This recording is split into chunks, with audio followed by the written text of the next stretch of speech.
on your PC or on your TV. Best of all, Netflix is only £6 a month. Start your free trial today. From Seriously Strong Cheddar comes the only spreadable with an extra mature cheddar taste. Seriously Strong Spreadable. It's all about the taste. Ready to wake up? Rimmel London's new Wake Me Up Foundation. Goodbye tired skin, good morning gorgeous glow. With a vitamin moisturising complex, peptides and SPF 15. Natural, flawless, radiant coverage. Wake up. Get glowing. New Wake Me Up Foundation from Rimmel London. Get the London look. With the new Asda Money credit card, you get cash back on everything. So when you shop at Asda, that's 1% back on beans, 1% on all liquid assets and commodities. You'll even get a guaranteed 1% back on Asda fuel and material investments, as well as 0.5% cash back everywhere else. So whatever you buy, wherever you buy it, it all adds up. Representative 14.9% APR variable. Apply online at asda.com/money. Closer, come a little closer, come a little closer, closer to me. Come a little closer, come a little closer. Where can you get closer to exclusive designs for you and your home? You'll never guess. BHS.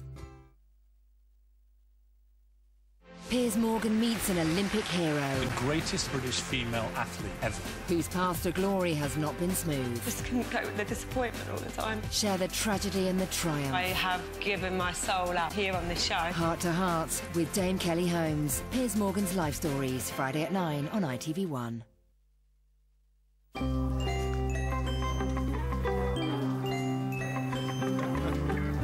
Feel closer this summer. Nivea sponsors This Morning.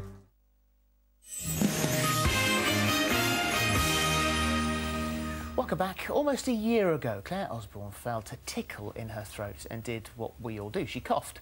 At that point, however, she noticed that she'd coughed up an unusual lump. When the same thing happened again, Claire's son urged her to get checked out by a GP. Analysis, thank you, revealed it was an aggressive form of throat and mouth cancer, and what she'd actually coughed up was the entire tumour, which would have otherwise killed her. Claire joins us now. This is an extraordinary story. Fascinating. Something I've never, ever heard of before, didn't even know was possible. It must be extraordinary for you. So this is October the 11th, 2011. You wake up in the morning, no symptoms whatsoever. You hadn't been feeling poorly, you didn't have a sore throat. But about 3 o'clock in the afternoon, this cough, this tickle, you could feel something. It wasn't a tickle. I took a tablet and I felt something there. So, of course, when you have a tablet and you felt you thought it was loose. stuck? Yeah. Felt something come loose, and it didn't seem like a tablet, so I just coughed it out and it came out into my hand. When you say then that when you did that, it was like a... Because you threw that away. That was the first time, and you said it looked like a little bit of liver, so you... Yeah, it looked like a piece of liver. So you thought that was like like blood or something, congealed blood? I'd had some crisps and I'd scratched inside of my throat, so I thought it was a pack of crisps and it congealed and scratched inside my throat. So you weren't worried about it at all? No, not at all. But your husband did say maybe you should get it checked out. Yeah. But I never listened. But you didn't listen. However, the next day, you didn't have to wait too long before the next episode. You were going to pick up your youngest son, Adam, from school, and your eldest son, Dean, was in the car. Dean was with me, and you were telling him about it. And again, similar time in the day, 3 o'clock, the same thing has happened. Yeah. I was just saying to him, you know, I felt it's just telling him what was going on the day before. I said, strange enough, I said, I've got this feeling back in my throat. I said, come out again. Your mum, that don't look right. Please, do me a favour, go to the doctors. So I phoned up with GP there and then in the car. This time you kept it? I kept it. I took a photo of it. I kept it. Went to the GP, phoned my daughter. I said, I'm at the doctor's. I'm going to be late. She says, what's wrong? She says, I said, I'll take a photo of it, Kaylee, and I'll send it to you. So I took it, and she went, oh, Mum, you'll be fine. I was going on holiday next day. On holiday. I didn't think anything of it at all. What did the doctor say? He did a routine check, checked my throat, ears, and everything. He says, yeah, I don't think anything of it either. But what he did do was to send it away to be checked. Yeah.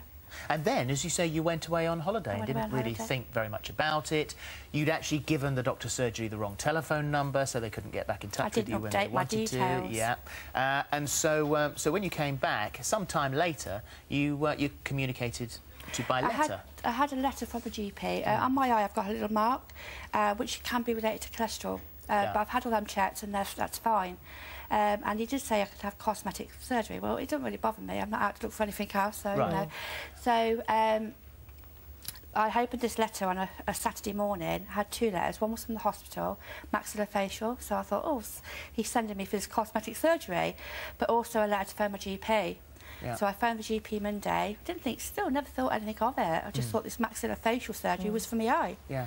And then on Monday, on the Monday and the Tuesday, Monday I phoned the doctor. Tuesday, the doctor phoned me back because it's on a 24-hour waiting list. Yeah.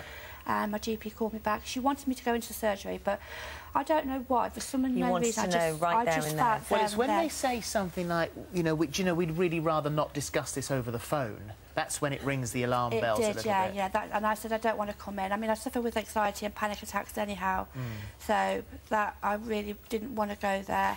So what you did find out when you got the results was that actually this was a very aggressive form of throat. The word she used at that time was, unfortunately, it's looking very sinister. To me, I didn't really understand what that meant. And the word cancer was scary enough and sinister. So how did that moment feel, knowing that that's what this was? It was the hardest thing I've ever in my life, because, I mean, my kids were just about to walk through the door. 10 to 3, I had the phone call. And it was... You've got 6 children, haven't you? Yeah, 6, yeah. My Kevin, youngest is 12. your husband, must have been terrified as well. Yeah, it was a shock to us all, you know. It brought us all close. That's what we like more. So what obviously you don't know at that stage is if there's any more, what else there is. And there were a number of scans. Some showed up, you know, that you might need to be checked. Others didn't show up enough. So you had to go in for an operation. Yeah. And so they are looking for the rest of this very aggressive cancer, which you're assuming, and you're told that if you have it, there is only a 50% chance of survival. Yeah. And so they have a look. And you're under anaesthetic, they're looking at the back of your tongue. You had to cut your tongue as well, didn't they, to get down there and have a look. And what did they find? They found lesions on the back of my tongue, so they did a biopsy. They removed my tonsil as well. Yeah. And they found that when they did the biopsy, they patched it up and they actually located where the cancer was. Yeah. I also had to go see a gynaecologist in the meantime, and I was given the all clear from that. So I didn't know. That was. I better link that because people wonder how on earth that's linked. But that was there was a little bit of an alert over your ovaries, but that turned out thankfully to be right, nothing. Yeah. And so, so when did you find out that they had discovered there was nothing there? I discovered it in the December after I'd been to the main operation. Yeah. It was. I had to have the big operation, even though, because they'd done the biopsy, patched it up, they still had to remove what they thought was the cancer cells. Yeah. So they took a left piece of my tongue away right at the back. Yeah. And then I was discharged from the hospital in December, and I had to go see the consultant. And whilst I was there, he says, unfortunately, we've done a test on this piece of flesh that we've taken away, and there is no cancer there. So we don't know whether we've gone down far enough or whether it's gone. Yeah. So I had to wait then again until February, and I had my first MRI, which came back satisfactory. There was no cancer. What an extraordinary story. So the surgeon said to you, incredible, but you have coughed the whole thing. What would have been an inoperable, possibly fatal tumour, you'd coughed it up, the whole thing. The whole thing. And this has changed you, hasn't it, as a person? Yeah, I mean, you say, you know, you coughed up your cancer, but it has given you a whole new outlook on life, your family, the way you live your life. The way I look, the way I talk, the way I see things, my religion, everything. Really? Everything. Profound change in your life. Everything. You would take that glass of water for granted, I don't. No, well, what an incredible thing to have given you, and how lucky that you didn't...